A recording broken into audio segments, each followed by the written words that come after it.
Paradise, who is this stranger here? If you would close your mouth and open your eyes more often, Prince Constantine, you would not be the nervous wreck you are. This is Mr. Marlowe, another snooper. Oh, another one.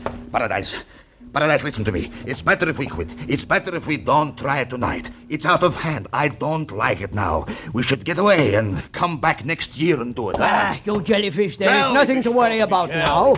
Insurance investigators often work in pairs. Is that not so, Marlowe? It's your pitch, round man. You don't need any help from me. You are so right. Rudy and I caught the first at your place, Constantine. Now we have the second one here. That is all there are. The danger is over. It's clear sailing from now but what about that cadaver you had the audacity to leave lying in my seance room? What about that? Forgive me, Constantine. That was a necessity. I am sorry. Now listen. Hey, Rudy. Does this go on all the time? Yeah. Ain't it awful?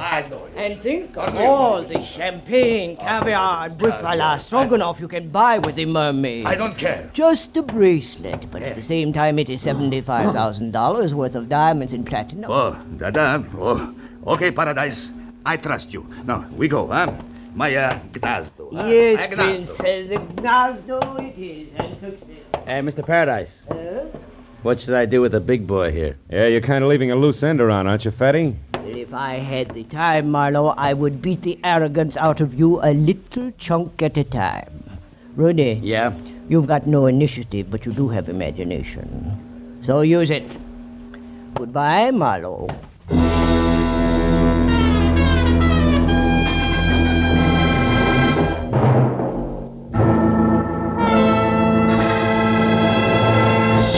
In just a moment, the second act of Philip Marlowe. But first, it's a big break in entertainment for you and a big break in a career for some talented youngsters when Horace Height's original youth opportunity program opens the door to fame and fortune every Sunday evening on CBS. Popular Horace Height is host to young folks who want to break into show business. And every Sunday evening, one lucky winner does break in, to his delight and your listening pleasure. Yes, for music, comedy, thrills, and all-around fun, listen to Horace Height Sunday evenings, another great CBS show heard over most of these same stations. Tune in this fall for the shows that you love best of all. Listen carefully. Here's the address. It's CBS. Now, with our star, Gerald Moore, we return to the second act of Philip Marlowe and tonight's story, The Tale of the Mermaid.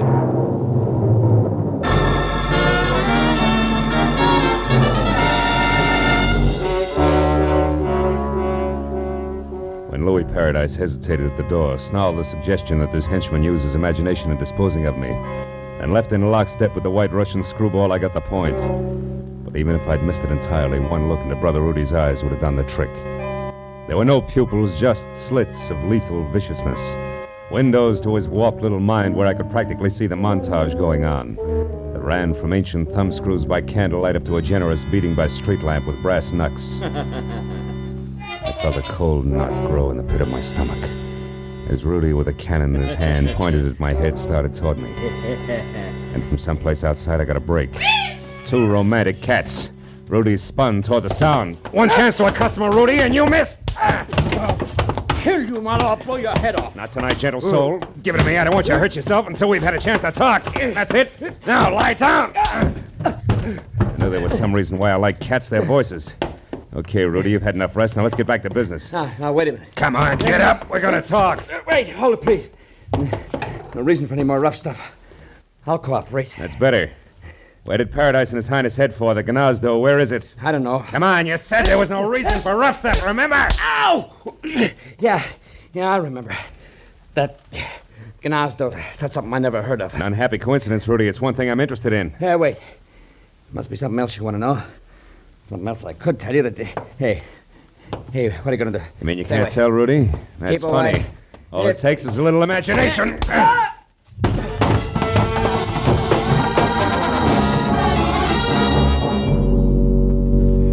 With Rudy out of the way, I started through the place looking for all-important answer to what was the Gnazdo. But 20 minutes of turning drawers and closets inside out revealed nothing more exciting than Louis Paradise's address book. First names only.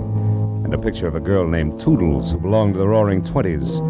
And by this time should have caught a death of cold. His sister, no doubt. But no lead on the Gnazdo. So on the slim chance that my client Stanley Ott might already be back in this world and able to help, I got outside into my car and drove to the first drugstore where, after checking the phone books under everything from bars to bathhouses for a Gnazdo and getting no place, I called Corey Riggs at the nurse's home. No, Marlowe. Stanley Ott's still unconscious. I just talked to the night nurse on his floor. They expect him to come out of it soon. Why? What happened? Well, it's too much to explain now, Corey, but that girl, the one in the plaid coat, I found out that her name's Evelyn Van Owen, and she's staying at the Surf Hotel. Now, see if that much checks with Ott when he comes to, will you? All right. Oh, also, there's a diamond-studded item called the Mermaid, which accounts for that $75,000 he mentioned. Now, Constantine and the pier now equal a phony Russian prince who runs a spook palace out on the old Venice pier. Now, you got all that? Uh-huh. Good. Now, look, honey, listen real hard. Before Ott passed out, did he by any chance say the word Gnazdo? Gnazdo? Yeah. No. What does it mean? I don't know. I think it's the name of a place. Oh, have you checked the phone books? Yeah. It's no dice, Corey. Also, I checked one Mr. Louis Paradise, who you might mention... Marlowe, wait a minute. What's the Hold matter? the wire, will you? There's a girl here, one of the nurses, who's trying to tell me something. Oh. It's the Gnazdo, Marlowe. Shh, wait a minute. She knows something about it here. It's Rosemary. You talk to her. Hello. You want to know what Gnazdo means? Yeah. Well, it's Russian, like Pashlamaya Gnazdo. Oh, that's so. Well, what does it mean in English, Rosemary? Fast, please, it's important. Well, that means let's go to my place. Gnazdo's the word for nest, sort of like cozy apartment or cottage. My place, nest. You sure of that? Well, I'm positive. I was an army nurse in the war, and I spent 2 years in Germany after the shooting part was over. 2 years, a half a block away from the Russian zone. That's close enough. Thanks a million, Rosemary. Don't mention it. Here's Corey. Oh. Thanks, Rosemary. That do it, Marlowe? Yeah, I think so. At any rate, unless I'm way off base, it's where both the Mermaid and all parties concerned are going to rendezvous at 2 a.m. That's less than a half hour from now. The Prince's place on the pier. I want to be early, so goodbye, Corey. I'll call again when I know more. Yeah, and give my everlasting love to girlfriend Rosemary. She all is show a peach.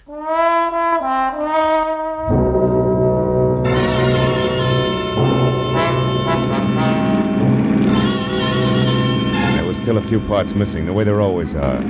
But as I drove fast for the old Venice pier and added as I went along, it came out something like the team of Paradise and Prince Whatchamacallit ready, willing, and able to pay $75,000 for a piece of jewelry that one Evelyn Van Owen now owned. A mermaid, which according to the data I'd found on the insurance man's body had once been stolen from Evelyn's late uncle.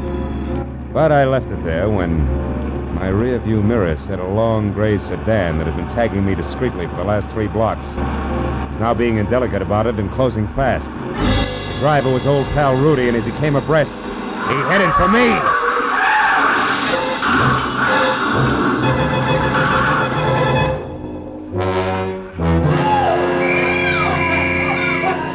All right. You're okay, Mac. Don't you worry about a thing. We'll have you out of there in a minute. Hey, can't you knock out that horn? Knock out the horn, he says.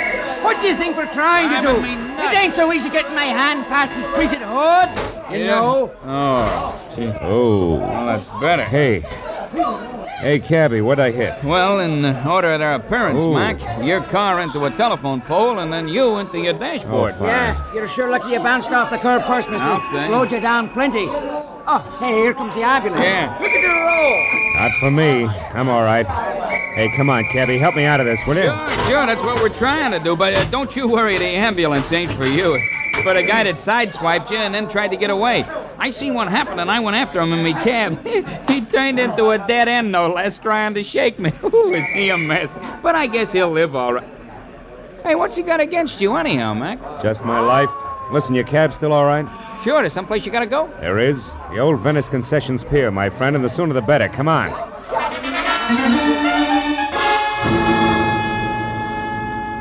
Maybe my head against the dashboard was exactly what I needed. Because right then and there, the method of Rudy's handiwork made me think of an angle that I'd neglected almost completely. My unconscious client had not wanted me to get the mermaid or the $75,000, but to stop Evelyn from keeping her rendezvous, which at this point I figured could mean but one thing.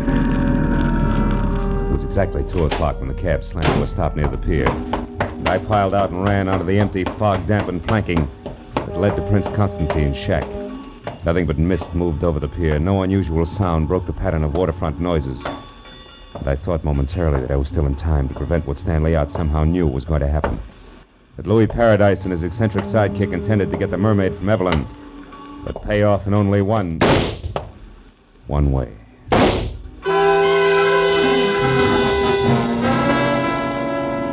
I ran to the rear of the shack on stilts and got close to the half-open door where I could see and hear and found out just what I'd expected. In the storeroom, spread out and very still on the oil-soaked planks that were a makeshift floor, was the lifeless form of a girl, who, according to the plaid coat she wore, was the late Evelyn Van Orn. And kneeling close to a gun in one hand, the sparkling mermaid in the other, was her executioner, Louis Paradise. Next to him is number one boy, Prince Konstantin Chevnov, not very happy. A fool to shoot her was stupid. Yes. 75 grand, stupid. Or would you have preferred that I pay Miss Van Owen in cash? I had to kill her. Yes, Paradise, but the gun, so much noise. We can't afford to attract attention. With 2 corpses on hand, I should say not, Prissy. Don't try it, Louis. Oh, the mermaid. The space between the boards. The mermaid. Oh. It's in the water, Chevnov. Shame. Yeah. Yes, it's a shame. We did so much. Worked so hard. Yeah. Killed so often. Gonna run for it, Your Highness? Run? Nah. No, Paradise is dead here. Without Paradise, I am not so brave. I will do as you say. Keep quiet. Don't make a sound, Chevno. We got company. Quiet! Pardon me. Can you please tell me where Louis Paradise can be It's Louis Paradise there. Who are you? Evelyn Van Owen. What? Evelyn Van Owen? Oh. The woman who was supposed to sell the mermaid to Paradise? That's right. But on my way over here, just after I left my hotel, somebody struck me, knocked me out. Took my coat there and my purse and ran. Your purse with the mermaid, no doubt. Yes. And that, Miss Van Owen, makes this angle shooter here. Yeah. The very dead nurse, Corey Riggs. Let's get out of here.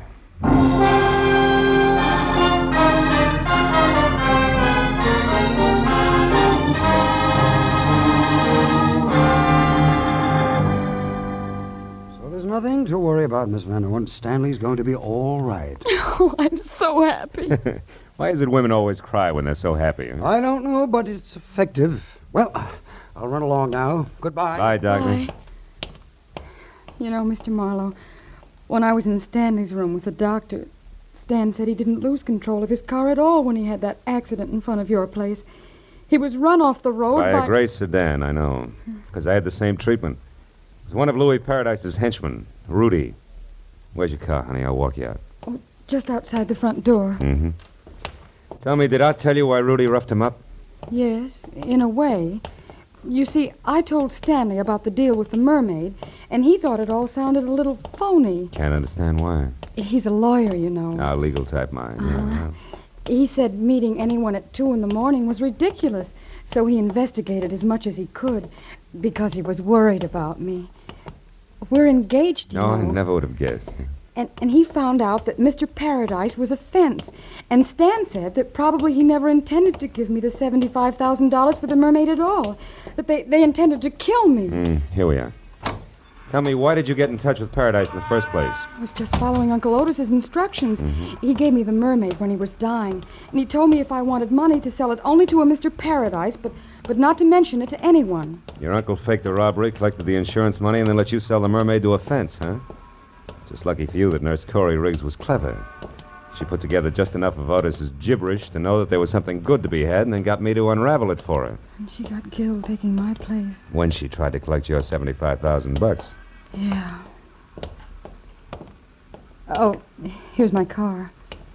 Well, Evelyn, for a little while you were a rich woman. Now it's all gone. How do you feel? Well, I'm alive and in love. Yes, well, that answers my question. Good night, baby, and good luck.